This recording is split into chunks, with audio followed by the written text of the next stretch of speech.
Good afternoon to you all. Good afternoon sir. Good afternoon.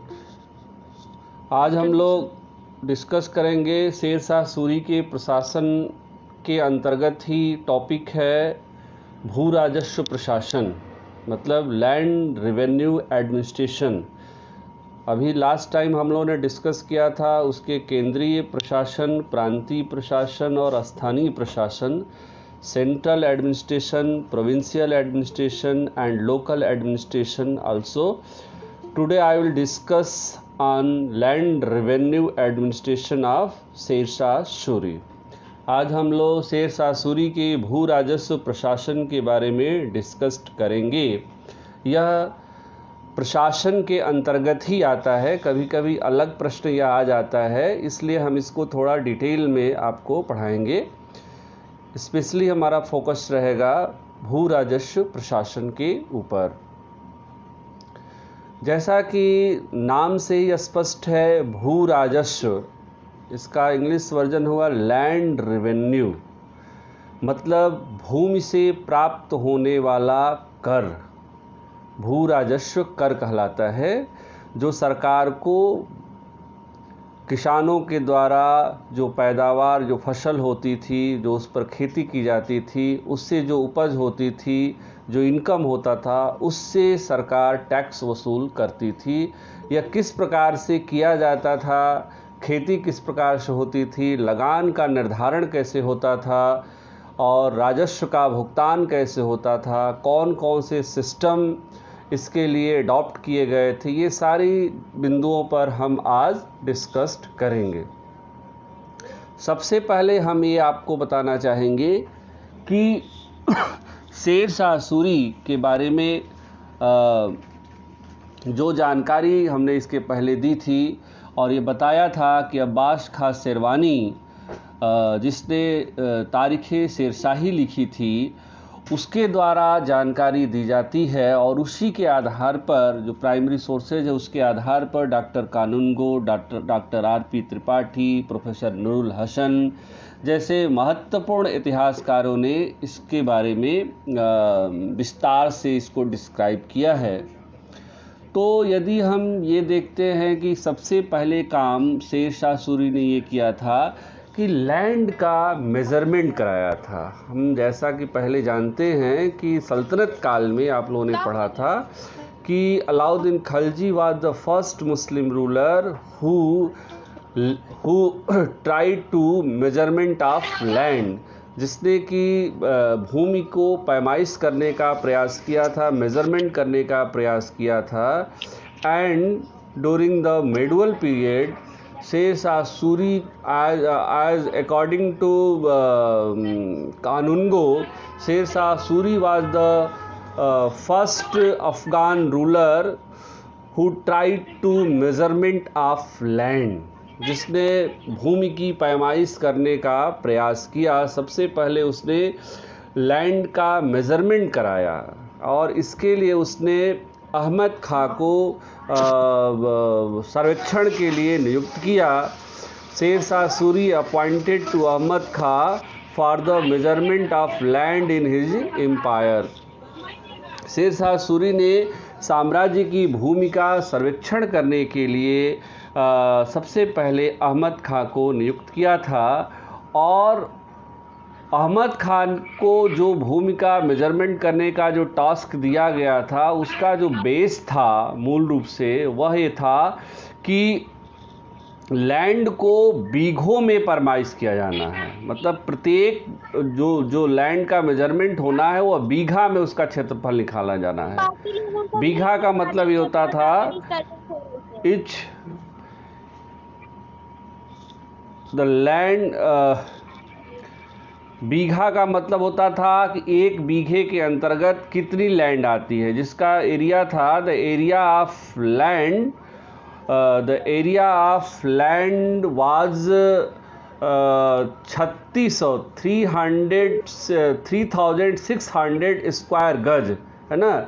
प्रत्येक बीघे का जो क्षेत्रफल था वह 3600 वर्ग गज था, और बीघे का मतलब ये होता है सामान्य शब्दों में, जो लोग ग्रामीण पृष्ठभूमि से होंगे वो जानते भी होंगे या शहरी पृष्ठभूमि से होंगे, अगर पढ़ते होंगे, मैथमेटिक्स पढ़ा होगा तो, कि एक बिस्वा जिसको हम आजकल बोलते हैं 100 वर्ग गज, स्क्वायर गज, 100 स्क्वायर गज मतलब अगर इस प्रकार का 20 स्क्वायर मतलब 20 जो आपकी बरगज, जो इसको क्या कह सकते हैं कि 20 जो कट्ठा सामान्य तौर पर बोलते हैं, 20 कट्ठा जो लैंड है या 100 बरगज जो लैंड है, एक कट्ठा बोलते हैं, वह 20 कट्ठे को 1 बीघा के रूप में जाना जाता है। 20 कट्ठा इक्वल टू 1 बीघा। 1 बीघा के अंतर्गत 3600 वर्ग गज, मतलब आपका 3600 वर्ग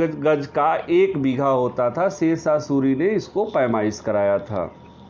प्रत्येक बीघे का जो क्षेत्रफल था वह 3600 वर्ग गज था, है ना। इसके बाद शेरशाह सूरी ने भूमि को 3 श्रेणियों में विभाजित कर दिया। 3 श्रेणियों का मतलब ये था कि उसने अपने साम्राज्य की भूमि को 3 श्रेणियों में विभाजित कर दिया। He divided the land of his empire into 3 categories, है ना। उत्तम, गुड, मीडियम, मध्यम और लोवेस्ट, है ना, निम्न। Best, good and low, 3 categories में उसने अपने साम्राज्य की भूमि को विभाजित कर दिया था।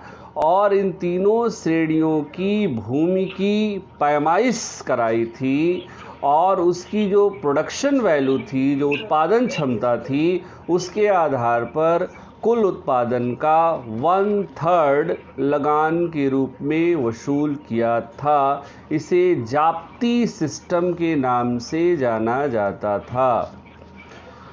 सब कहने का मेरा मतलब यह है कि he measured the land of his empire, excluded Malwa, Multan, Rajasthan, है ना, एक्सेट्रा, बाई गज ए सिकंदरी। गज ए सिकंदरी एक मानक था, एक पैमाना था।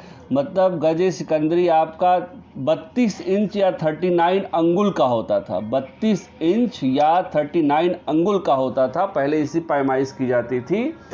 तो उसने जो गज ए सिकंदरी से भूमि की पैमाइश कराई थी बीघों के रूप में। बीघा हमने बताया कि 1 बीघा इक्वल टू 3600 स्क्वायर गज होता था।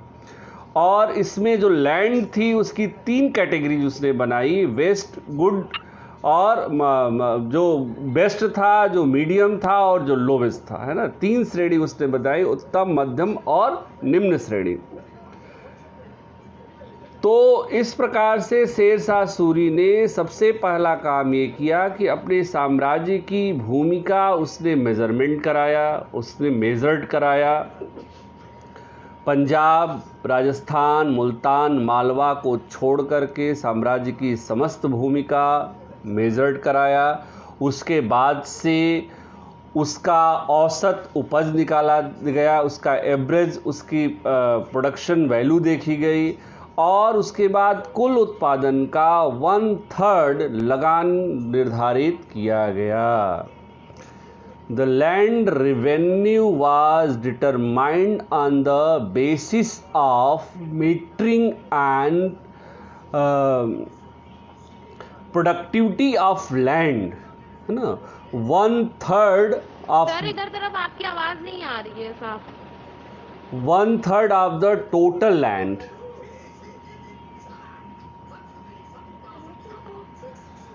ये सबसे ज़्यादा महत्वपूर्ण था कि उसने भूमि की पैमाइश कराई, उस भूमि की उत्पादन क्षमता देखी, उसकी प्रोडक्टिविटी, उसकी प्रोडक्शन वैल्यू देखी और उसके बाद से कुल उत्पादन का 1/3 लगान के रूप में निर्धारित किया। अब इसको एग्जाम्पल के रूप में समझिए।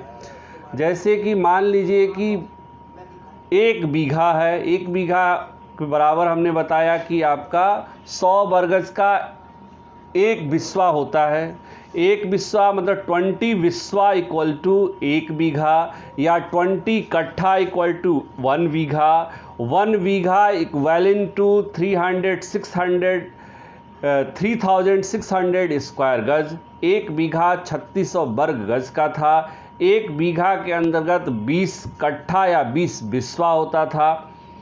और इसके अंतर्गत मान लीजिए कि एक बीघा, कोई भी एरिया ले लीजिए कि एक बीघा है, उस बीघे के अंतर्गत 20 कट्ठा या 20 आपका 20 क्या अभी हमने बोला 20 आपका जो बिस्वा 20 बिस्वा या 20 कट्ठा इक्वलेंट टू 1 बीघा, है ना। 1 बीघा मतलब 3600 वर्ग गज, स्क्वायर गज, है ना। अब इसमें जैसे मान लीजिए कि इतना एरिया ले लिया उसने, इतना एरिया में उसने भूमि को 3 श्रेणियों में विभाजित कर दिया। He divided the land of his empire into 3 categories, है ना। 3 भागों में विभाजित कर दिया, उत्तम, मध्यम, निम्न। उत्तम से मतलब है जहाँ की लैंड की जो प्रोडक्शन वैल्यू है, जो बहुत ज़्यादा फर्टिलाइज्ड है, बहुत ज़्यादा उपजाऊ है। मध्यम उससे कम है, और निम्न बिल्कुल कम है। तो 3 कैटेगरी उसने बना दिया, और तीनों कैटेगरी की जो प्रोडक्शन वैल्यू निकली, जो प्रोडक्शन क्षमता निकली, मान लीजिए कि एक साल में एक बीघा में 200 कुंटल यानी 200 किलो अनाज उत्पादन हुआ। उस 200 किलो का 1/3 लगान निर्धारित कर दिया, मतलब हो गया 6600 के 66 केजी लगान उसने निर्धारित कर दिया। अब यह लगान अनाज के रूप में भी दिया जा सकता था और नगद कैश के रूप में भी दिया जा सकता था। तो इस तरह से उसने लगान निर्धारित करने का एक नया तरीका इजाद किया, जिसका नाम दिया उसने जाप्ती सिस्टम। मतलब लगान निर्धारण की यह एक नई पद्धति शेरशाह सूरी ने इजाद की, जिसका नाम था जाप्ती प्रणाली। इसके द्वारा भूमि की पैमाइश की जाती थी और उस लैंड की प्रोडक्शन वैल्यू निकाली जाती थी। फिर कुल उत्पादन का 1/3 लगान निर्धारित किया जाता था। ऐसा नूरुल हसन साहब का भी ये मानना है कि शेरशाह सूरी ने बहुत अच्छा जो काम किया था वह ये किया था कि भूमि की पैमाइश पूरा मेजर्ड कराया था अपनी लैंड को बाय गजे सिकंदरी। गजे सिकंदरी में होता था कि 32 इंच या 39 अंगुल, है ना। एक फिंगर से जो एक इस तरह से जो क्रॉस करके नापते हैं, इस तरह 39 अंगुल, इससे उसने पैमाइश कराई, या 32 इंच। या और उसका जो बीघे का जो क्षेत्रफल निकाला, जो area of each land was 3600 square गज, है ना। प्रत्येक बीघे का जो क्षेत्रफल था वह 3600 वर्ग गज था। और इसके बाद से भूमि की पैमाइश और उसकी उत्पादकता के आधार पर कुल उत्पादन का 1/3 उसने लगान निर्धारित किया। The revenue of land was determined on the basis of metering and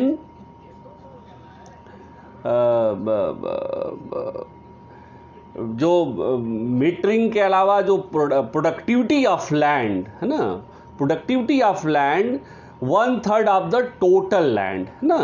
तो ये तरीका था कि शेरशाह सूरी ने जो नया कार्य किया कि जाप्ती प्रणाली बनाई, जिसमें प्रत्येक भूमि की उसने पैमाइश कराई। भूमि की पैमाइश उसने बीघों में कराई। एक बीघा के अंतर्गत 20 कट्ठा या फिर 20 बिस्वा, एक बिस्वा में 100 वर्ग गज, 100 स्क्वायर फिट होता है, 100 स्क्वायर गज होता है। तो इस तरह से आप कैलकुलेट करेंगे तो टोटल एक बीघा में 3600 वर्ग गज, स्क्वायर गज का उसने मानक तैयार कराया था गज ए सिकंदरी के द्वारा। और उत्तम, मध्यम और निम्न 3 श्रेणियों में भूमि को उसने विभाजित किया था। he divided the land of his empire into 3 categories: west, medium and low। तो इस तरह से उसने इस पद्धति के द्वारा राजस्व का, भूमि का लगान वसूल किया। और लगान का जो निर्धारण किया जाता था, जैसा अभी हमने बताया, एक्सक्लूडेड छोड़ करके मालवा, पंजाब, राजस्थान, मुल्तान जैसे क्षेत्र थे जहां पर यह जाति प्रणाली नहीं लागू की जा सकी थी। वहां पर पुरानी जो प्रचलित प्रणाली, जो एंशिएंट पीरियड से चली आ रही थी, बटाई सिस्टम, जिसके बारे में हमने आपसे पहले भी डिस्कस किया था BA1 में, कि बटाई सिस्टम में 3 प्रकार की सिस्टम होते थे। एक खेत बटाई होता था, एक लाख बटाई होता था और एक रास बटाई होता था, जहां पर किसान और सरकार के बीच एक प्रकार का यह समझौता होता था। जो किसान में भूमि जब बोई जाती थी, जोती जाती थी, उसी समय हिस्सा बांट लिया जाता था। लाख में आपका जब खड़ी फसल होती थी तब बांट दिया जाता था। रास में जब फसल काट करके जाती थी, अनाज उससे बन जाता था, तब उसका हिस्सा बांट दिया जाता था। एक प्रकार का किसान और सरकार के बीच यह पूरी तरह से समझौते पर आधारित था बटाई सिस्टम। इसके अलावा एक नस्क या कनकूत सिस्टम होता था, जिसमें कोई भी पैमाइश नहीं होती थी, बल्कि पटवारी के द्वारा या लेखपाल के द्वारा जो भी पिछले वर्ष का रिकॉर्ड लिखा जाता था, लगान निर्धारित किया जाता था, उसी के आधार पर अनुमान लगा करके राजस्व का निर्धारण कर दिया जाता था। अर्थात किसानों से जो राजस्व, भू राजस्व वसूल करने की जो पद्धति थी, वह मूल रूप से 3 थी। वह पहली थी जाप्ती प्रणाली, जो नई विकसित की गई थी शेरशाह सूरी के द्वारा। दूसरी थी बटाई प्रणाली। तीसरी थी नस्क या कनकूत सिस्टम। यह लगान निर्धारण की पद्धति थी। समझ में आया आपको? समझ में आया? Yes sir. कैसे लगान निर्धारित किया जाता था? ठीक है। अब बात यह हो गई कि निर्धारित कर दिया गया। अब इसके बाद प्रश्न उठता है कि इस लगान की वसूली कैसे की जाती थी। इसके लिए भी 2 मेथड अडॉप्ट किए गए थे। पहला कि अनाज के रूप में, क्रॉप के रूप में, और दूसरा आपका नगद रूप में। यानी अनाज के रूप में भी किसान दे सकता था और नगद के रूप में भी किसान दे सकता था। और इसकी वसूली सामान्यतया मुकद्दम या गांव के जो प्रधान होते थे उनके द्वारा किया जाता था। लेकिन बीच में शेरशाह ने यह प्रयास किया कि डायरेक्ट किसान सरकार के कोष में जाकर के भी जमा कर सकते हैं। एक प्रकार से उसका जो सिस्टम था वह रैयतवाड़ी सिस्टम पर आधारित था। अर्थात किसान और सरकार के बीच डायरेक्ट समझौते पर आधारित था। इसमें कोई मीडियाकर नहीं था, कोई मध्यस्थ नहीं था। किसान चाहता तो डायरेक्ट भी अपना टैक्स जमा कर सकता था। शेरशाह सूरी ने एक और नया काम किया इसमें कि उसने एक नए सिस्टम में राई सिस्टम का प्रचलन किया। राई जो होता था एक प्रकार से मस्टर्ड होता था। जो फसल दर होती थी उनकी सूची होती थी, है ना। जो क्रॉप, जो आपका रेट होता था उसकी लिस्ट होती थी, और जिसमें सारे फसल की दर रेट दिया हुआ था, जिसमें किसान उसके आधार पर लगान का अनाज के नगद रूप में भुगतान आसानी से कर सकता था। इसके अलावा शेरशाह सूरी ने एक नया काम किया, पट्टा सिस्टम को शुरू किया। पट्टा का मतलब ये हुआ, पट्टा इंग्लिश में भी पट्टा इसको बोलते हैं। पट्टा का मतलब होता था किसान को सरकार के द्वारा खेती से या भूमि से संबंधित जानकारी प्रदान की जाती थी। उसमें प्रत्येक किसान की भूमि का विवरण होता था, उस भूमि की श्रेणी का, कैटेगरी का विवरण होता था, उस भूमि के मालिक का नाम अंकित होता था, उस भूमि का एरिया मेंशन होता था, उस भूमि की उत्पादन क्षमता मेंशन होती थी। ये सारी डिटेल्स पट्टे में दी जाती थी और यह शेरशाह सूरी के द्वारा प्रचलित किया गया था। शेरशाह सूरी इंट्रोड्यूस्ड पट्टा सिस्टम और इसके बदले में किसानों के द्वारा सरकार को कबूलियतनामा नाम दिया था। कबूलियतनामा या कबूलनामा दिया जाता था। कबूलतनामा या कबूलियतनामा जस्ट लाइक आपका स्वीकृति पत्र, एक्सेप्टेंस लेटर होता था। जैसे हम शादी में होता है, मुस्लिम समुदाय में होता है, तो एक शब्द प्रयोग किया जाता है, कबूल है, कबूल है, कबूल है ना। तो इसका मतलब मुझे स्वीकार्य है, स्वीकार्य है, स्वीकार्य है। तो सरकार के द्वारा जब पट्टा दिया जाता था किसानों को, तो किसान उसको देखने के बाद से संतुष्ट जब हो जाते थे तो वे सरकार को अपनी तरफ से देते थे कि यह मुझे स्वीकार्य है, स्वीकार्य है, स्वीकार्य है। तो शेरशाह सूरी ने एक प्रकार की ट्रांसपेरेंसी, पारदर्शिता लाने के लिए, किसी प्रकार के विवाद को से बचने के लिए, किसानों को उनका हक दिलाने के लिए और प्रत्येक किसान को जागरूक करने के लिए कह सकते हैं कि पट्टा और कबूलियतनामा सिस्टम का भी इजाद किया था। तो जो लगान निर्धारण की जो पद्धति थी, जो भू राजस्व, जो लैंड रेवेन्यू मेजरमेंट जो सिस्टम था, उसके अंतर्गत हमने देखा कि जाप्ती प्रणाली थी, बटाई प्रणाली थी, कानकूत सिस्टम था या नस्क सिस्टम था, लगान की अदायगी, पेमेंट अनाज के रूप में भी, क्रॉप के रूप में भी और कैश के रूप में भी, नगद के रूप में भी किया जा सकता था। दूसरा जो उसने शुरू किया नया एक चीज़, उसमें सारे फसल दरों की सूची, राई सिस्टम की शुरुआत की।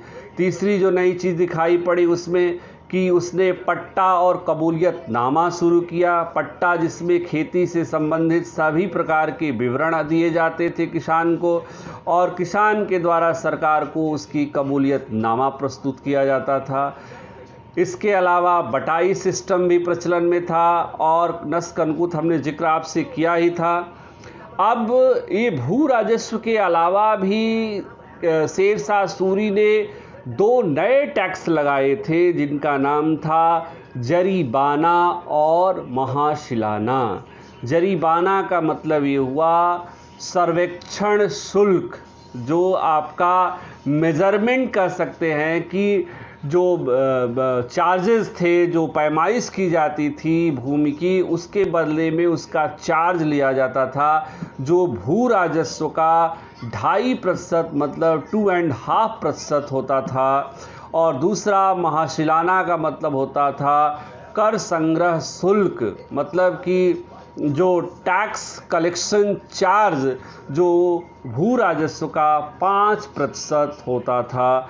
इसके अलावा आकस्मिक काल में प्राकृतिक आपदा आने पर किसानों को कोई असुविधा न हो, एक प्रकार से स्टोरेज बनाया था उसने, उसके लिए भी किसानों से टैक्स की वसूली की जाती थी, जिसका नाम था आकस्मिक जो टैक्स कह सकते हैं, जो इमरजेंसी के रूप में वसूल की जाती थी, वह भी होता था 5%, 5% होता था। तो इस प्रकार से शेरशाह सूरी का जो राजस्व का जो स्रोत था भू राजस्व का वह मूलतः आपका भू राजस्व के अलावा जरीबाना, सर्वेक्षण शुल्क, आकस्मिक कर और इसके अलावा जो खुम्स था, जो एक प्रकार से जो वार टैक्स था, युद्ध कर था, जिसमें जो भी सैनिक युद्ध करते थे, जो भी इनकम प्राप्त होती थी, संपत्ति प्राप्त होती थी, उसका हिस्सा किसानों और सैनिकों और सरकार के बीच में डिस्ट्रीब्यूट किया जाता था। तो मूल रूप से जो टैक्स था, जो सरा के अंतर्गत जो ज़कात था, जो खराज था, जो खुम्स था, जो उस्र था, वह पर्टिकुलर शेरशाह सूरी के समय में भी वसूल किया गया था। अन्य जो खराज का मतलब भूमि कर से ही था, लैंड रेवेन्यू ही था। इसके अलावा जरीबाना शुल्क और महाशिलाना शुल्क भी शेरशाह सूरी ने वसूल किया था। इसके अलावा शेरशाह सूरी ने किसानों से डायरेक्ट संवाद स्थापित किया और कोशिश ये करी, ये सख्त हिदायत थी सैनिकों की कि अगर किसानों की फसल बर्बाद हो जाए या युद्ध के कारण या प्राकृतिक आपदा के कारण किसानों की फसल नष्ट हो जाए तो सरकार के द्वारा उसकी भरपाई की जाए। और सैनिकों को उसने यह चेतावनी दिया था कि किसी भी सूरत में युद्ध की हालात में भी किसानों की भूमि और फसल बर्बाद नहीं होनी चाहिए। लेकिन साथ ही साथ शेरशाह सूरी ने यह भी स्पष्ट तौर पर निर्देश दिया हुआ था कि हर हाल में सरकार के द्वारा निर्धारित भू राजस्व किसानों को अदा करनी होगी, अन्यथा उनसे ज़बरदस्ती टैक्स की वसूली की जाए। अब प्रश्न ये उठता है कि जो या शेरशाह सूरी की जो भू राजस्व जो सिस्टम था, इसकी क्या कमियां थी, इसकी क्या मेरिट्स थे, डीमेरिट्स थे, गुण क्या थे, इसके दोष क्या थे। गुण के मतलब पहली चीज़ हमने बता दिया कि इसका फ़ायदा ये हुआ कि प्रत्येक किसान को अपनी भूमि के बारे में, फसल के बारे में, उसकी उत्पादन क्षमता के बारे में, उसकी कैटेगरी के बारे में पता चल गया। पूरी ट्रांसपेरेंसी थी कि कहीं कोई विवाद नहीं होता था और किसान के द्वारा, सरकार के द्वारा निर्धारित राजस्व को किसान अदा करते थे। लेकिन इसकी जो डीमेरिट ये थी कि किसानों के द्वारा लगान अदा तब किया जाता था जब प्रत्येक वर्ष लगान का निर्धारण किया जाता था और उसकी वसूली नगद के रूप में भी होती थी, अनाज के रूप में भी होती थी। अनाज का जो रेट होता था उसके आधार पर फिर उसका नगद वैल्यू निकाली जाती थी। इससे किसानों को भी और सरकार को भी अदा करने में और प्राप्त करने में, सरकार को प्राप्त होने में देरी होती थी और किसानों को भुगतान करने में भी देरी होती थी। अधिकारियों को भी यह पता नहीं होता था कि टैक्स की दर कितनी होगी, इसलिए कलेक्शन में भी देरी होती थी। तो ये उसकी बहुत बड़ी एक डीमेरिट थी। दूसरी डीमेरिट ये थी कि शेरशाह सूरी ने जो लैंड का मेजरमेंट कराया पूरे साम्राज्य में ही शेरशाह सूरी ने जो लैंड का मेजरमेंट कराया साम्राज्य में, उसमें उसने 3 कैटेगरी बनाई थी, उत्तम, मध्यम और निम्न, बेस्ट, गुड एंड लो, है ना। और उसमें उसने ये किया था कि तीनों प्रकार की जो लैंड थी उसमें राजस्व का निर्धारण कुल उत्पादन क्षमता का 1/3 निर्धारित किया था। और वह लैंड कितनी होनी चाहिए थी? 1 बीघा में उसकी पैमाइश कराई थी, हमने आपसे पहले जिक्र किया। तो इसकी डीमेरिट क्या थी? डीमेरिट ये थी कि 1 बीघे के अंतर्गत अच्छी क्वालिटी की भी, प्रोडक्शन वाली भी लैंड है, मतलब फर्टिलाइज लैंड है, मध्यम श्रेणी की जो तो उससे कम थोड़ी फर्टिलाइज है, और लोवेस्ट में जो बिल्कुल ही कम है। तो लेकिन लगान का अंश जो दिया जाना है किसान के द्वारा वह बराबर है। तो इस कंडीशन में अगर जिस किसान की भूमि की उत्पादन क्षमता बेहतर होगी, उच्च क्वालिटी की होगी, उसको तो 1/3 देने में कोई दिक्कत नहीं है, उसको तो लाभ ही लाभ है। लेकिन जो मध्यम श्रेणी का और जो निम्न श्रेणी का किसान है, जिसकी उत्पादन क्षमता लैंड की कम है, उसको अधिक से अधिक भुगतान करना पड़ रहा। अब इसको आप इस तरीके से समझिए, जैसे मान लीजिए कि आप 3 स्टूडेंट हैं, कोई भी ले लीजिए 3 स्टूडेंट, एक उत्तम श्रेणी का है, एक मध्यम श्रेणी का है और एक निम्न श्रेणी का है। तीनों के पास मैं मान लेता हूं कि बराबर बराबर लैंड है, तीनों के पास 5-5 बिस्वा लैंड है, ठीक है। 4 मान लीजिए दोस्त हैं, 3 दोस्त हैं, 5-5 या 6-6 कुछ भी मान लीजिए समझने के लिए, 5-5 बराबर बराबर लैंड है। अब बराबर बराबर लैंड है, उत्तम श्रेणी की भी है, बेस्ट क्वालिटी की भी है, मीडियम क्वालिटी की भी है और लो क्वालिटी की भी है। अब जो बेस्ट क्वालिटी का है, अब उसमें टोटल तीनों कैटेगरी की लैंड को मिला करके 1 बीघा में ये दिखाई पड़ा कि हमने अभी जिक्र किया कि 100 कुंटल अनाज पैदा हुआ, है ना।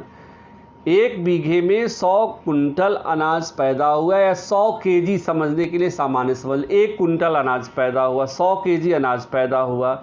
अब 100 केजी का एक बीघे में 1/3 आप निकालोगे तो 33 हुआ। 33 केजी मतलब सरकार को पेमेंट किया जाना है प्रत्येक किसान को।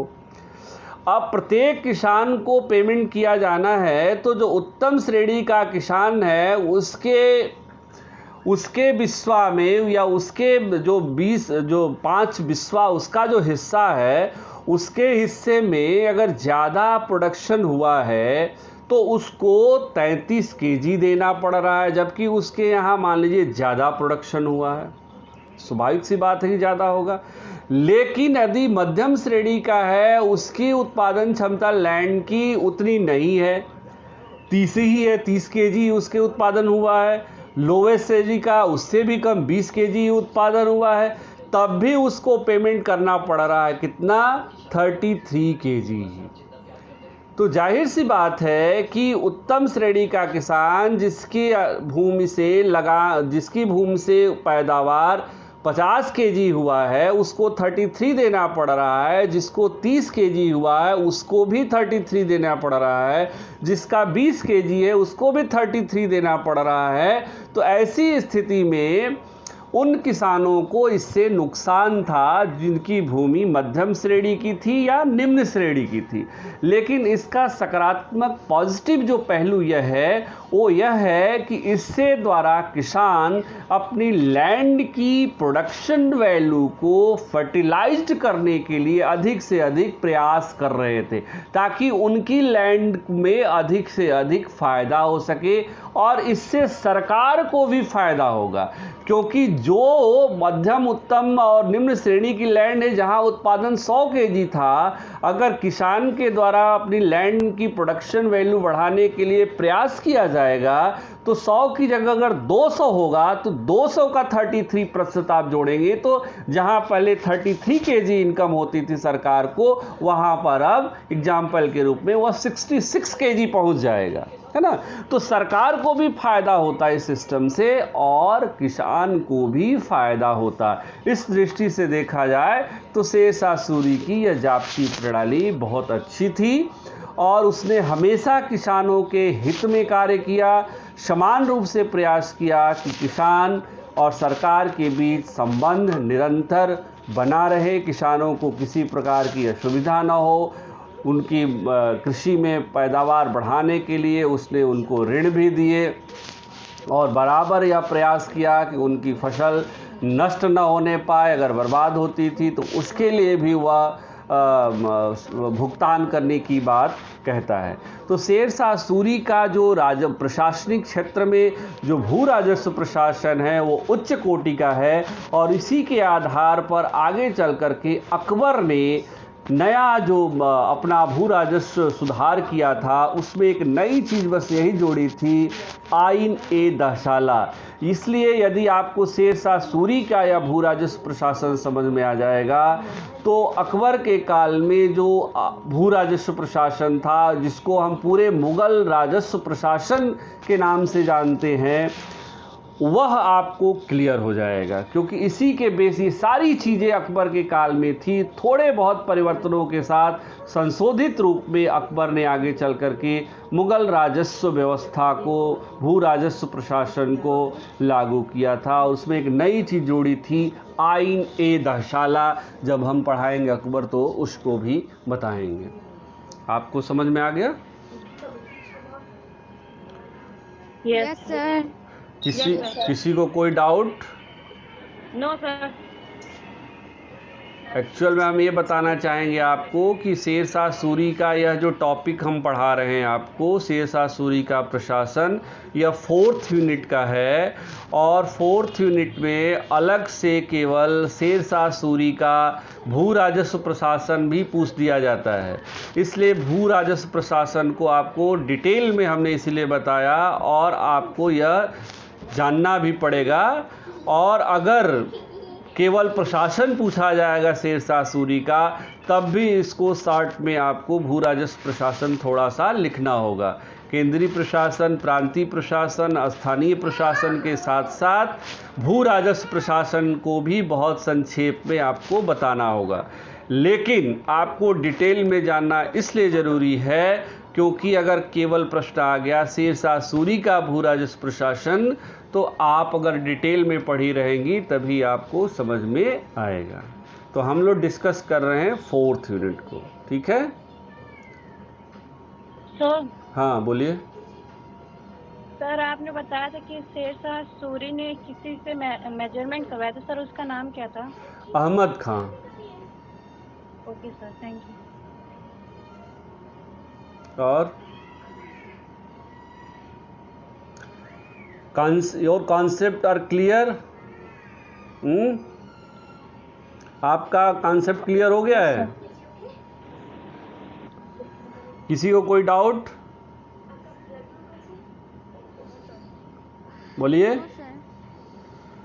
ठीक है, हम एक बार फिर कहेंगे, ये वीडियो हम फिर से आपको अपलोड करेंगे, यूट्यूब पे भी करेंगे, गूगल क्लासरूम पे भी करेंगे, और यूट्यूब चैनल को सब्सक्राइब करिए और इसको बार बार सुनिए, देखिए, समझिए। कोई दिक्कत हो तो गूगल क्लासरूम के थ्रू आप अपनी समस्या को भेजिए और अपना फीडबैक ज़रूर दीजिए। और यूट्यूब चैनल को सब्सक्राइब करने का सबसे बड़ा फ़ायदा आपको यही होगा कि जो भी वीडियोज़ मेरे द्वारा अपलोड किए जाएंगे, चाहे वह BA 2 से रिलेटेड हो, चाहे BA 1 से हो, चाहे BA 3 से हो, हिस्ट्री से रिलेटेड, वो आपके पास पहुंच जाएगा। और आगे चल कर के आपको जब भी कॉम्पिटिटिव एग्ज़ाम्स भी देने होंगे, तो चाहे वह PCS का या IS की पॉइंट ऑफ व्यू से देखें, अगर आपने ऑप्शनल हिस्ट्री रखा है तो आपको ये मदद मिलेगा लेक्चर में। अगर प्रीलिम्स के एग्ज़ाम देंगी तो उसमें भी जो जनरल स्टडीज़ का जो पेपर होता है उसमें भी आपको फ़ायदा मिलेगा। तो इसलिए इस चैनल को सब्सक्राइब करिए ताकि मेरे द्वारा दिया गया हर एक लेक्चर हिस्ट्री से जो रिलेटेड है वो आपके पास डायरेक्ट पहुँचे। आप उसको सुनिए और पढ़िए और तरक्की करिए, यही मेरी दुआ है। Thank you so much.